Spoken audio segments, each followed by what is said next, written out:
Ce dimanche, vivez le tout premier marché de Noël du département de la Haute-Saône. Rendez-vous dans le parc du château de Ré-sur-Saône de 11h à 18h pour un marché chaleureux avec artisans, producteurs locaux, food trucks, bars à vin et boissons chaudes. En famille, profitez d'un grand espace d'animation entièrement gratuit, jeux en bois, photos avec le Père Noël, contes et musique de Noël. Et toute la journée, visite du château et balade en calèche pour plonger dans la magie de Noël. Le marché de Noël du département, c'est ce dimanche à Ré-sur-Saône. Comtoise Radio, l'actu dans les Vosges saunoises, Jean-Pierre Poinceau. Bonjour, lundi 1er décembre, plusieurs changements entrent en vigueur.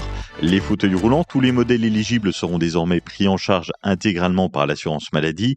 Plus de reste à charge, un parcours simplifié, un guichet unique pour accélérer les démarches. La prime de Noël sera versée à partir du 16 décembre pour les bénéficiaires de certains minima sociaux. Son montant varie selon l'allocation et la composition du foyer. Et pour les lycéens, Parcoursup ouvrira le 17 décembre.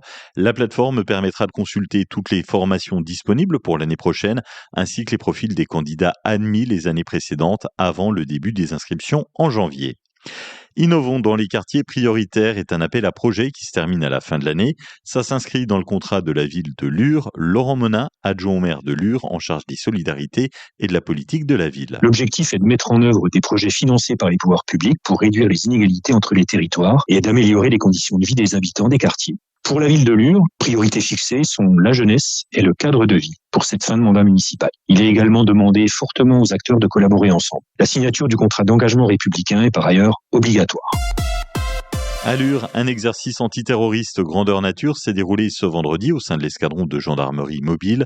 Objectif, préparer les gendarmes à réagir face à des attaques impliquant plusieurs assaillants lourdement armés. Le scénario démarre par 2 agressions en pleine rue, puis la situation bascule. Un gendarme est touché par un tir et 4 assaillants sont simulés. L'après-midi, nouvel exercice en milieu fermé, dans le noir, avec 6 assaillants et une bande-son de tir pour renforcer le réalisme. Au total, une 50aine de gendarmes de brigade de Lure et de Luxeuil y ont participé. Des entraînements indispensables pour savoir réagir vite et en sécurité, même lors d'interventions qui paraissent banales au départ. Vendredi, vers 18h15, un accident a fait 2 blessés sur la route entre Lure et Villers-Sexel, près de Villers-Lure. 2 voitures se sont percutées. Une jeune femme de 19 ans a été coincée dans son véhicule. Elle a été dégagée par les pompiers, prise en charge dans un état grave par le SMUR de Lure.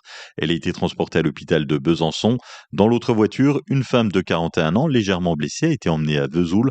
La route a été coupée plus d'1 heure et demie, provoquant de longues files d'attente dans les 2 sens. Nous avons tous des médicaments usagés qui traînent chez nous, une boîte ouverte qui n'est pas finie, et plutôt que de la jeter, il existe une autre solution. Dominique Philippe, président de la Maison de Santé de Vauvillers et membre de la CPTS de Luxeuil. Quand vous rangez vos armoires ou tiroirs à médicaments, pensez à ramener ceux qui sont inutiles ou périmés en pharmacie. Vous mettez la notice et l'emballage de côté dans votre poubelle de tri, comme ça elles seront valorisées, et vous ramenez les plaquettes, flacons, tout ce qui est en contact avec le médicament dans une pharmacie. Ils seront incinérés pour produire de l'énergie qui éclairera et chauffera des milliers de logements. Et ça évitera que les substances de ces médicaments ne polluent les rivières. Un petit rappel, pour les médicaments que vous conservez, pensez qu'ils doivent être à l'abri de l'humidité, de la lumière et de la chaleur. Donc on ne les met ni dans une salle de bain, ni dans une cuisine. À Vesoul, mobilisation annoncée demain, mardi 2 décembre. La CGT, FSU et Solidaire appellent à une journée interprofessionnelle de grève et donnent rendez-vous à 10h30, place de la République. Les syndicats dénoncent les reculs sociaux du projet de budget 2026, suppression des postes dans la fonction publique, hausse des franchises médicales, gel des pensions et des prestations sociales.